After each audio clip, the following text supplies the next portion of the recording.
This is how to recharge your AC on a smart car. This is a 2008.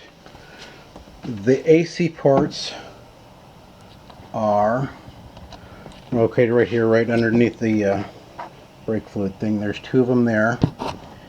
You can see the one, the high pressure and the low pressure is the one before it. They're both there. However, as you can see, they're impossible to get out. So what you need to do is take off the tire. And this access port right here will allow you to get to those connections. Okay, once you've got your hoses on, like I said, this port right here is really small. So if you're a really big person with really big arms, you won't be able to do it. My arms are, I'd say, on the skinny side, so I was able to get those in clamped in.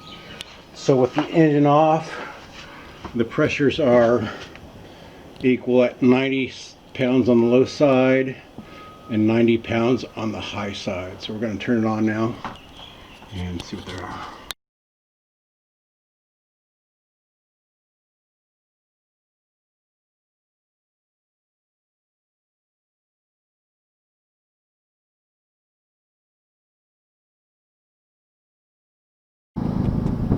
So this is what I got going on here with the car on.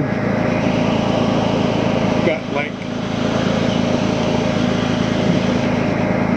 30 pounds on the low side and like 150, 155 on the high side. I got this can of Freon. It just has a little bit left in it that I used on another car, but I want to empty it off in here. So I'm going to add some Freon to this.